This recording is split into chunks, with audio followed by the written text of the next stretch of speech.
smartly. It gives me great pleasure to take our Aatma Nirbhar campaign forward with none other than Mr. Sodhi of Amul to talk about how India has actually become Aatma Nirbhar in the area of dairy and in other food categories. India, even though we've got land, we've got labor, we've got availability, and we also have demand, India has not really become that Aatma Nirbhar. Mr. Sodhi, good morning. Thank you for joining us. I always look forward to our interactions. I must say that it's almost 3 months we've been working from home, and thanks to your fantastic distribution, I've never missed the doodh in my early morning chai. Good morning, Nikunji. Thank you very much. And my pleasure talking to you. My question or my introduction itself, Mr. Sodhi, was the question, which is that thanks to Operation Flood, India is really self-reliant for a lot of its milk stroke dairy needs. India was not that self-reliant. Even though our population, our per capita consumption, our demand for dairy products has increased, India has been quite self-reliant. So why is it India has not really become self-reliant in other categories and other food categories, even though India has labor, we have skills, we have land, and we also have demand? Well, Nikunji, you're right. India was not self-reliant till mid-70s as far as one of the biggest proportion of food, that is the milk.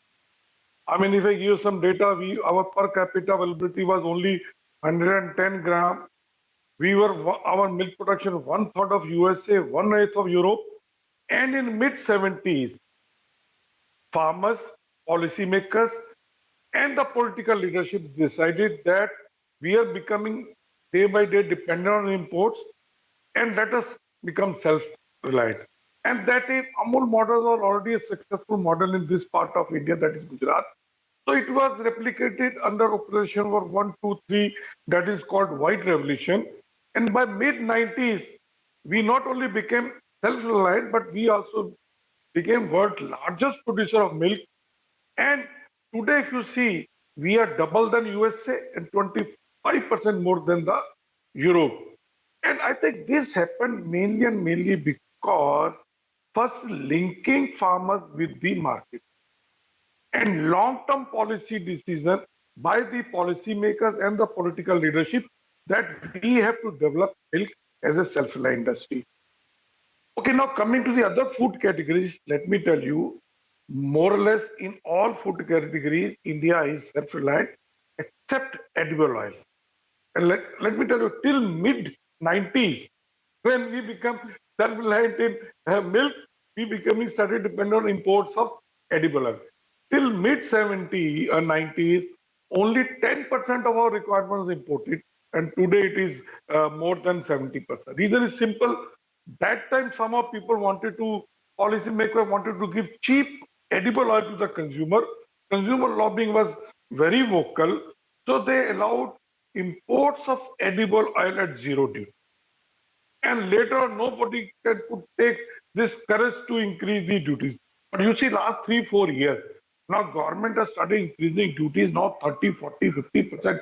And now gradually edible oil production increasing in India. So our farmers are small producers. They can't compete with the big farmer, big producer of most of the other developed countries. And let me tell you, all countries, you take USA, you take Europe, all developed countries, they protect, encourage, and give incentives to the farmers.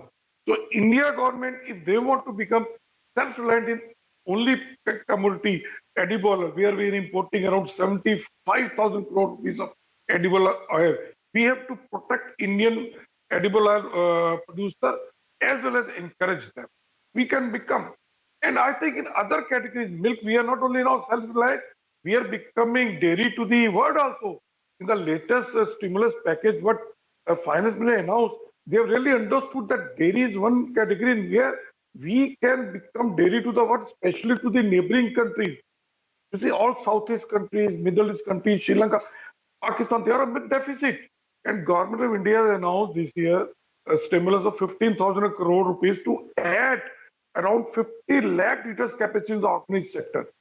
And that will create jobs for 30 lakhs rural families. Besides that, for improving the quality, that vaccination 13,000 crore,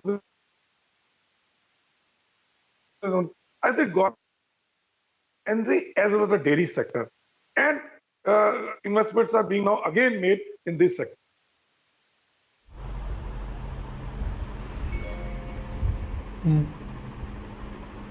Fair point. Now, India currently still has 80% of the dairy dependence on the unorganized sector. And that's where the challenge is. I mean, the quality of milk, the produce of milk, the consistency of milk and dairy products. How will that get solved? Well, Nikunji, let me tell you, it is not 40% of whatever milk is produced is retained by the farmer in the village. Only 60% is surplus. Out of the 60% surplus, one third is organized, two-thirds is unorganized.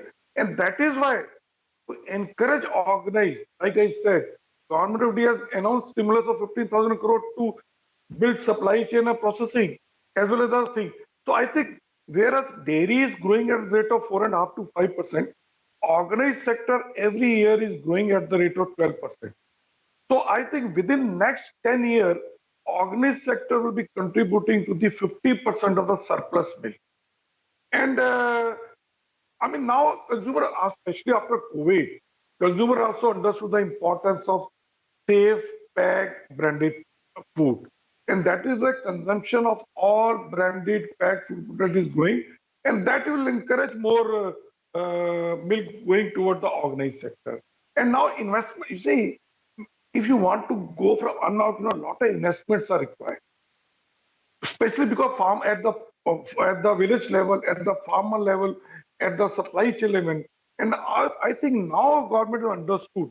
See, I'll give you one figure. In agriculture GDP, dairy contributes 30%. And you know what used to be the allocation, the budget for the dairy or animal? Only 4 to 5%. And now only budget for the animal husbandry is increasing because government understood that when you are investing in dairy, you are investing in the landless and marginal farmers. In India, 70 to 80% landless and marginal farmers. And I think it will definitely yield results, especially the latest packages of stimulus which have been announced by the finance during the COVID. It will definitely encourage an increased organized sector within 5 to 10 years to double.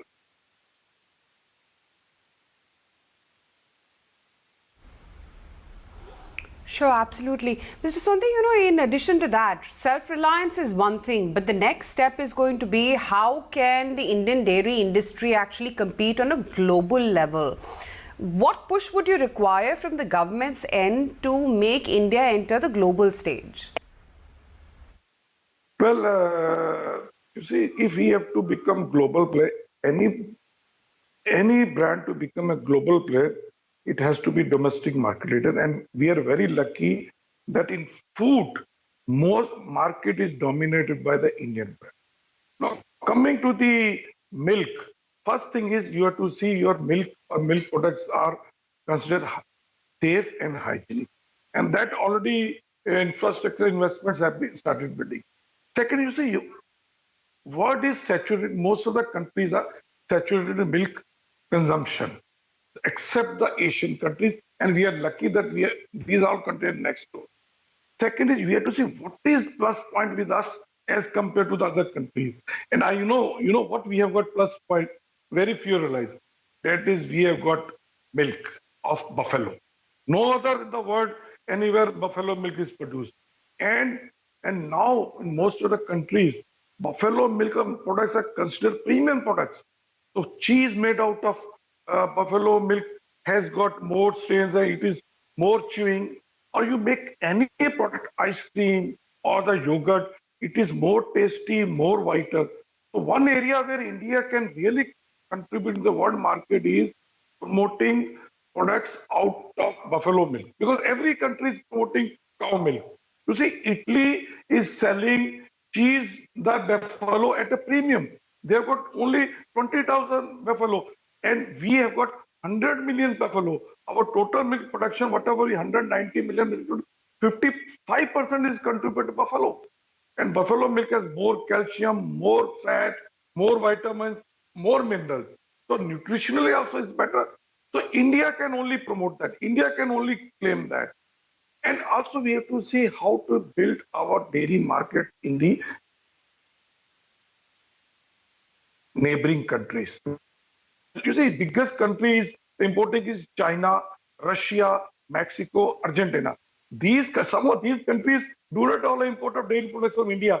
So our policy makers have to work on that also, how to allow dairy imports from India.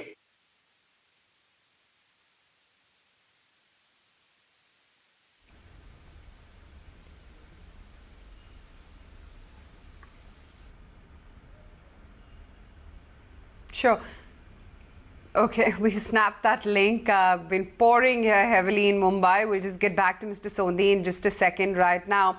But that's, some interesting takeaways coming in from Mr. Sodhi on how Amul and the likes can really compete on a global platform, and whether or not India can become Aatma Nirbhar when it comes to their dairy needs and dairy products as well. Also the shift from the unorganized market to the branded packaged foods market. That's an interesting point that Mr. Sodhi as well talked about. Do we have him back? Can I go across to him? Okay. Mr. Sodhi is back. Mr. Sodhi, fair point. I get your views on how India can really come on the global map when it comes to dairy as well as other dairy products. But 5 years from now, where do you see the Amul story going? Because if I look at the dominance of brands, which you talked about as well, Amul clearly is, right on top at the list. Well, as far as Amul is considered, last year Amul brand unduplicated turnover was 52,000 crore. We are India's biggest food or FMCG brand. Last 10 years, our CAGR is 17%, which is more than the double than the any Indian FMCG or food player, whether Indian or multinational.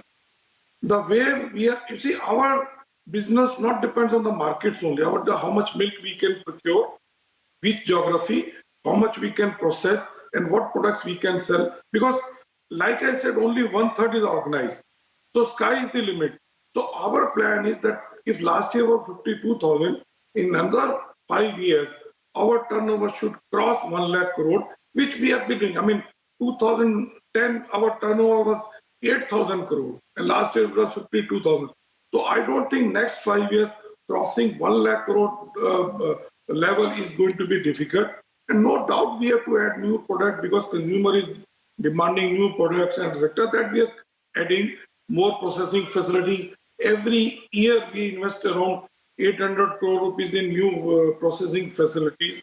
We are adding new markets, new products. So that is a continuous process at Amul, and it will continue.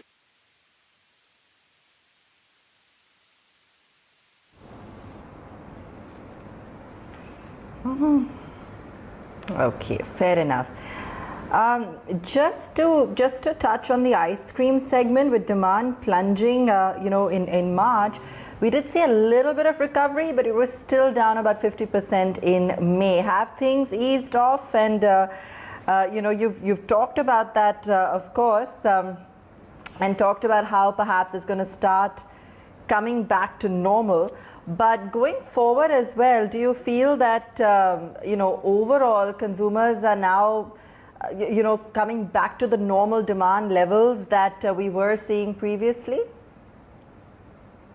Yeah, you're right. Among all the dairy products, ice cream suffered maximum. And ice cream season is 60% is during 4 months. That is March to June. And it suffered. March was -95, April was -85, May was -70. During June, the minus is only 25%. And consumers are gradually coming back to the ice cream consumption. But I think it will take time. But we have lost the season. We have lost because rains have arrived.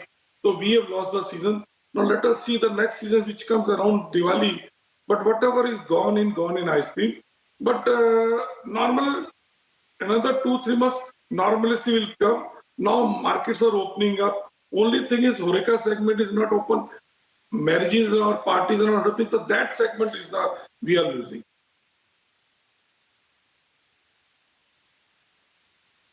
Okay. the atta business as well. Are you looking at becoming a more broad-based FMCG company, going beyond dairy? No.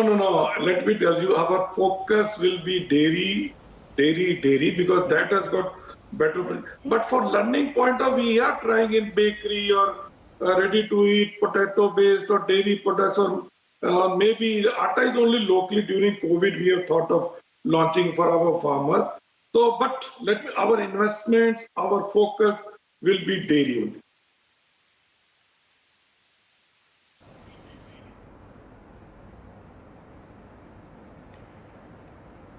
All right.